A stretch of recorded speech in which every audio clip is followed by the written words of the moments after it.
কি হবে যদি মহাদেব তোমার বাড়িতে ভোজন করতে আসেন? অনেক দিন আগে একটি ছোট্ট গ্রামে গোপীনাথ নামে এক গরিব মানুষ থাকতেন। তার নিজের জমি জায়গা কিছুই ছিল না, আর ঘরেও কখনো খাবারের প্রাচুর্য থাকত না। সারা দিন কঠোর পরিশ্রম করে কোনো রকমে এতটাই রোজগার করতে পারতেন যাতে পরিবারের লোকেরা দিনের দুবেলা খেতে পারে, কিন্তু দারিদ্র্য কখনো তার ভক্তিকে দুর্বল করতে পারেনি। গোপীনাথ প্রতি সোমবার উপবাস করতেন এবং কাছের শিব মন্দিরে গিয়ে বেলপাতা, জল আর সামান্য কিছু চাল অর্পণ করতেন। গ্রামবাসীরা তাকে নিয়ে হাসাহাসি করত, নিজেরই পেট ঠিকমতো ভরে না, আবার দেবতার কাছে নৈবেদ্য চড়াতে যায়। কিন্তু গোপীনাথ শান্তভাবে বলতেন, ভগবান অর্থে নয়, ভক্তিতেই সন্তুষ্ট হন। এভাবেই এসে গেল শ্রাবণ মাস।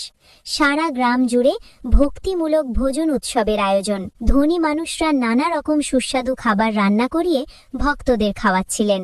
গোপীনাথের মনেও ইচ্ছে হলো, ইস, যদি আমিও শিব ঠাকুরকে ভোগ দিতে পারতাম। কিন্তু ঘরে ছিল শুধু 2 মুঠো চাল আর অল্প কিছু ডাল। স্ত্রী বললেন, এই অল্প খাবারেই তো আমরা কোনো রকমে বেঁচে আছি, বাচ্চাদের কি খাওয়াবে? গোপীনাথ শান্ত স্বরে উত্তর দিলেন, আজ যদি শিব ঠাকুর আমার ঘরে অতিথি হয়ে আসেন, তাহলে এই সাধারণ খাবারই তার জন্য রাজভোগ। আমি ভালোবাসা দিয়েই তাকে ভোগ নিবেদন করব। সেই রাতে তিনি ভক্তি ভরে খিচুড়ি রান্না করলেন এবং মনে মনে শিবের উদ্দেশ্যে ভোগ নিবেদন করছিলেন। ঠিক তখনই দরজায় কড়া নাড়ার শব্দ হলো। দরজা খুলে দেখলেন একজন সাধু দাঁড়িয়ে আছেন, বিক্ষিপ্ত জটা, গলায় সাপের ন্যায় মালা, হাতে ত্রিশূল। সাধু বললেন, বাবা, কিছু খাবার কি পাওয়া যাবে?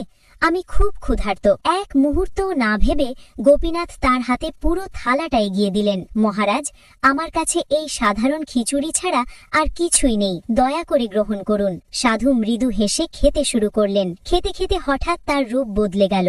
তিনি স্বয়ং মহাদেব রূপে প্রকাশ পেলেন। মহাদেব বললেন, গোপীনাথ, তুমি যে ভালোবাসা দিয়ে আমাকে ভোজন করালে, তা স্বর্গের অমৃতের থেকেও অনেক শ্রেষ্ঠ। তোমার ঘরে হয়তো খাদ্য কম, কিন্তু তোমার হৃদয়ে ভক্তির অফুরন্ত ভাণ্ডার আছে। তারপর আশীর্বাদ দিয়ে বললেন, আজ থেকে তোমার ঘরে আর কখনো খাদ্যের অভাব দেখা দেবে না, তোমার সন্তানরা সর্বদা সুখে থাকবে। এই বলে তিনি অদৃশ্য হয়ে গেলেন। সেই দিন থেকে গোপীনাথের ঘরে আর কোনো দিন অভাব দেখা দেয়নি। যারা একসময় তাকে উপহাস করত, তারাই পরে তার ভক্তির প্রশংসা করতে লাগল, কারণ ভগবান সোনার উপর ভোগে নন, ভক্তের ভালোবাসা, বিশ্বাস আর নিষ্কাম হৃদয়েই আনন্দ পান। যদি আপনি মহাদেবকে মন থেকে ভালোবাসেন, কমেন্টে লিখুন, হর হর মহাদেব। আমি তোদের শ্যামামা বলছি রে, আমার ভিডিও দেখা মাত্র লাইক সাবস্ক্রাইব কর।